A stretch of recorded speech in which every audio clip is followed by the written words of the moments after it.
शांति। आइए सुनते हैं बाबा के अव्यक्त महावाक्य। 18 जून 1970 के बाबा के अव्यक्त महावाक्य। मुरली का सार है वृद्धि के लिए टाइम टेबल की विधि।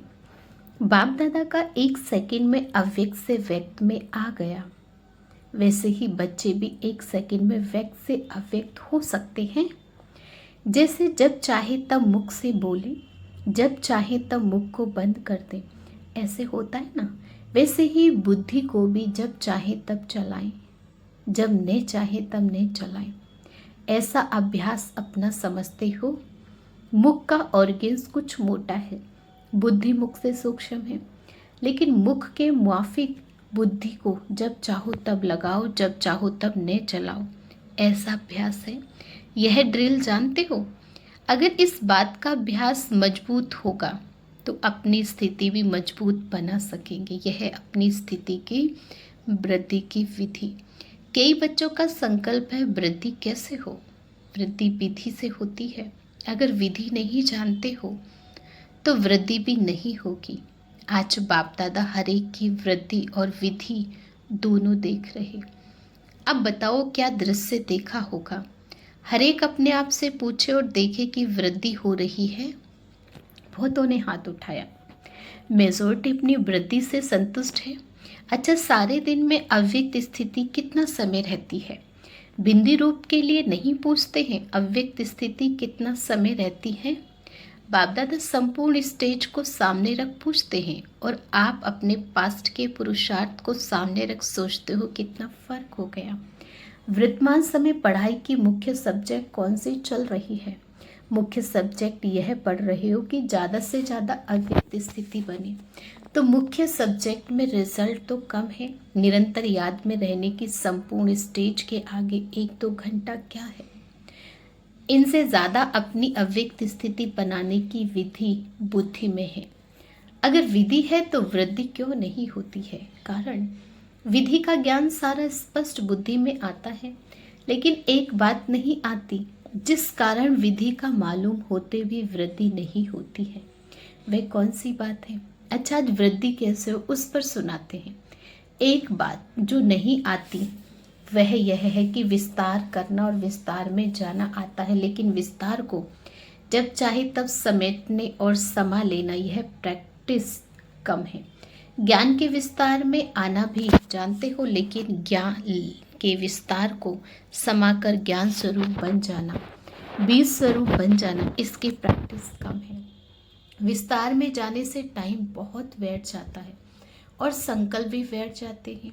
इसलिए जो शक्ति जमा होनी चाहिए वह नहीं होती। इसके लिए प्लेन रज्जू वह आज सुनते हैं। सारे विश्व में बड़े ते बड़ा कौन है। हम ब्राह्मण। बड़े ते बड़े आदमी क्या करते हैं। आजकल के जो बड़े आदमी हैं वह क्या साधन अपनाते हैं जिससे बड़े बड़े कार्य में सफलता पाते।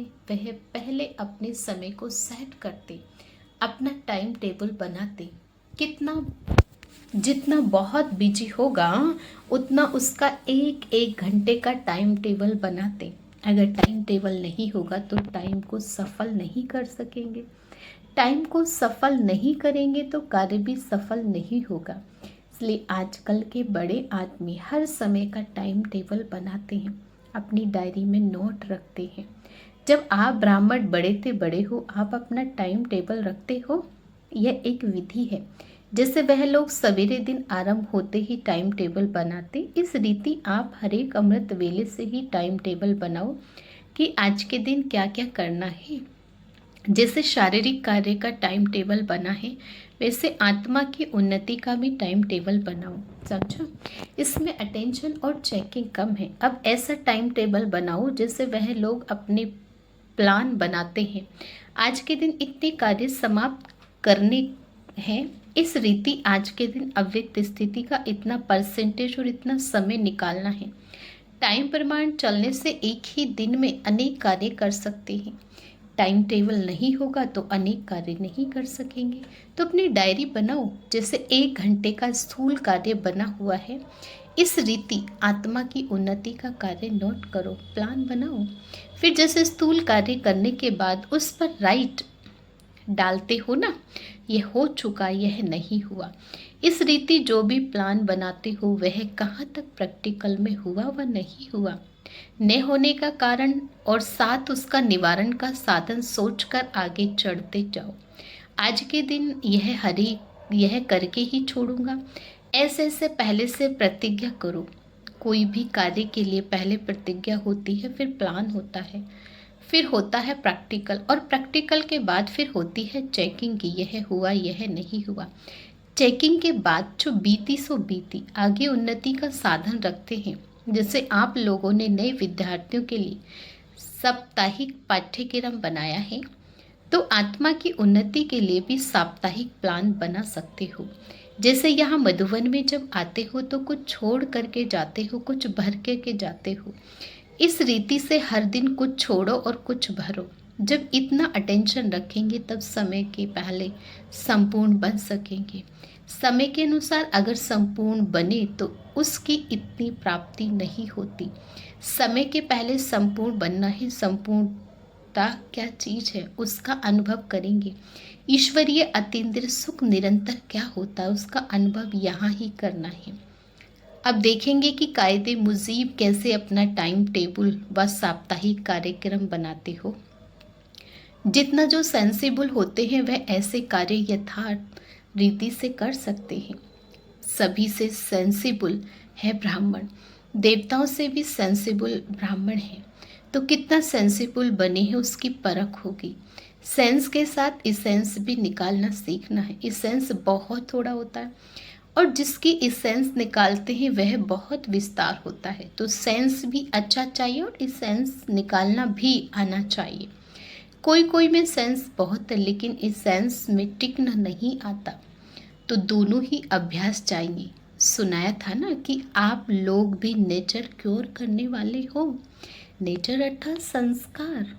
जब पुरुषार्थ नहीं कर पाते तो दोष रखते हो नेचर पर। हमारी नेचर ऐसी है, नेचर पर दोष रख अपने को हल्का कर देते हो। लेकिन नहीं, आप लोगों का कर्तव्य ही है नेचर क्योर करना। वह नेचर क्योर वाले फास्ट रखवाते हैं, तो आप लोगों को अब क्या करना है, फास्ट जाना है, लास्ट नहीं रहना। फास्ट जाने के लिए फास्ट रखो। कौन सी फास्ट? टाइम टेबल बनाओ। आज इस बात की फास्ट रखेंगे, प्रतिज्ञा करेंगे। जैसे वह लोग कब कोई चीज़ की फास्ट रखते हैं वैसे आप लोग भी हर रोज कोई ना कोई कमी की बात नोट करो। वह लोग भी जो चीज़ नुकसान कारक है उसके लिए फास्ट रखते हैं। जो पुरुषार्थ में जो कभी भी नुकसान कारक बातें उनकी फास्ट रखो, फिर उसको चेक करो। कई व्रत रखते हैं, उपवास रखते हैं, लेकिन कर नहीं पाते तो बीच में खा भी लेते हैं। यहाँ भी ऐसे करते हैं। जैसे भक्ति मार्ग की आदत पड़ी है, सुबह को प्रतिज्ञा करते कि यह नहीं करेंगे, फिर दिन आरंभ हुआ तो वह प्रतिज्ञा खत्म। यहाँ भी ऐसे सुबह को प्रतिज्ञा करते फिर कह देते समस्या आ गई, समस्या समाप्त होगी तो फिर करूँगा। अब वह संस्कार खत्म करो, समेटना और समाना सीखो। पुराने संस्कार समाना है, उसकी प्रतिज्ञा करो व फास्ट रखो। बड़े आदमियों के पहले से ही प्रोग्राम फिक्स होते हैं ना।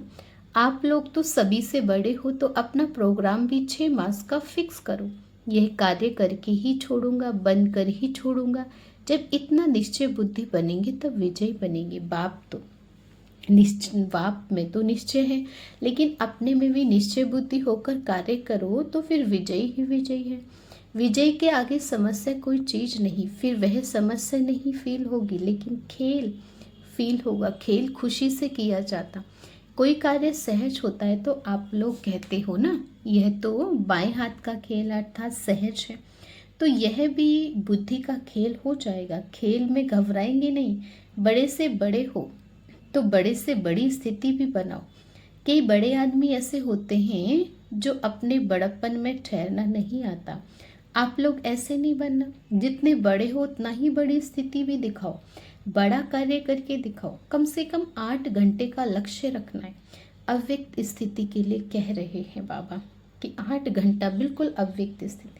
अव्यक्त स्थिति 8 घंटा बनाना बड़ी बात नहीं। अव्यक्त की स्मृति अर्थात अव्यक्त स्थिति। बाप की 2 घंटे याद क्यों? 2 घंटे बाप की याद रही तो बाकी समय क्या किया? बाप के स्नेही हो व माया के, जिससे स्नेह होता है, स्नेह अर्थात संपर्क, फिर उसी की ज़्यादा याद आती। जिससे संपर्क होता है तो उन जैसे संस्कार ज़रूर भरेंगे। संस्कार मिलने के आधार से ही संपर्क होता है ना। तो अगर बाप के स्नेही हो, संपर्क भी है, तो संस्कार क्यों नहीं मिलते? फिर बाप दादा कहेंगे कि माया के स्नेही हो। अगर 2 घंटे बाप के स्नेही और 22 घंटा माया के स्नेही रहते हो तो क्या कहेंगे?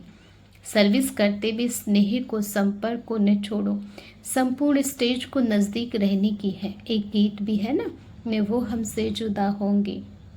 जब जुदा ही नहीं होंगे तो स्नेह दिल से कैसे निकलेगा?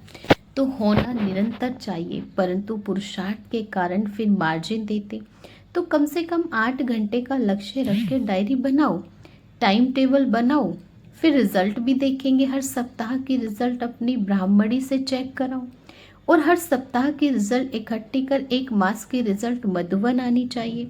ब्राह्मणियों का काम करना चाहिए, ब्राह्मणियों को काम करना चाहिए। हर सप्ताह की डायरी हर एक की चेक करो, क्या टाइम टेबल बनाया, उसमें कहाँ तक सफल हुए। सिर्फ शॉर्ट में एक मास की रिजल्ट मधुबन भेजनी, अभी अलबेलापन का समय नहीं। बहुत समय अलबेला पुरुषार्थ किया, अब जो किया सो किया। फिर यह स्लोगन याद दिलाएंगे जो आप लोग औरों को सुनाते हो, अब नहीं तो कब नहीं। अगर अब नहीं करेंगे फिर कब करेंगे?